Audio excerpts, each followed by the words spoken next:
un chien répondant au nom de Théo. Théo! C'est un peu comme s'ils étaient jumeaux. Ils ont grandi ensemble. C'est Théo? Tout ce qui l'intéresse, c'est être avec Beau. Dès que Beau fait un truc, Théo veut participer.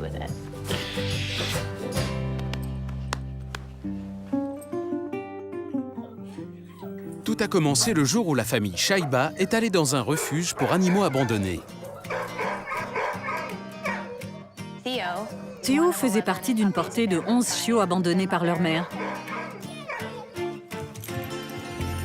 Dès l'instant où on l'a vu, on a craqué.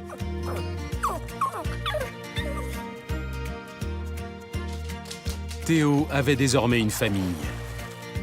J'ai toujours voulu avoir un chien pour les enfants. J'ai grandi avec des chiens. Je sais combien cette relation est importante. Mais Jessica ne s'attendait sans doute pas à ce que Théo et Beau développent une telle complicité. Théo pleurait à chaque fois que je mettais Beau au lit pour qu'il fasse la sieste. J'ai fini par le laisser monter en me disant que ce serait la catastrophe, que Beau ne pourrait jamais dormir.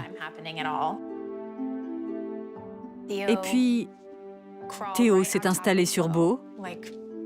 Il a collé son petit museau tout contre son visage et ils se sont aussitôt endormis. C'était la chose la plus incroyable que j'avais jamais vue. Jessica se met aussitôt à photographier ces scènes attendrissantes. Je n'arrêtais pas de m'extasier tellement je les trouvais craquants. Et c'est devenu une habitude.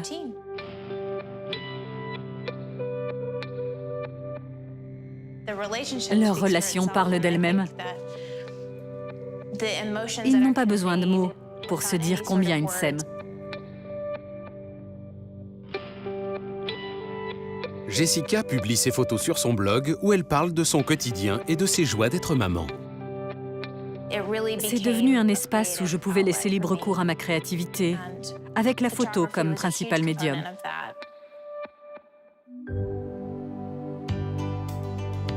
Très vite, les photos des deux copains de sieste font le tour du monde.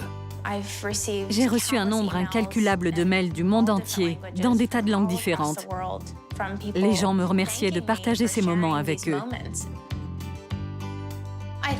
Si cette histoire a eu un tel retentissement, c'est parce que Théo venait de la SPA, je pense. Ce qui a touché les gens dans ces photos, c'est qu'ils y ont vu un chiot qui avait souffert d'un abandon. Les chiens sont des êtres sociaux. Ils dorment souvent ensemble, comme le font Beau et Théo. Théo voit en Beau un ami affectueux, rassurant, avec qui il se sent bien. C'est pour ça qu'ils sont aussi proches.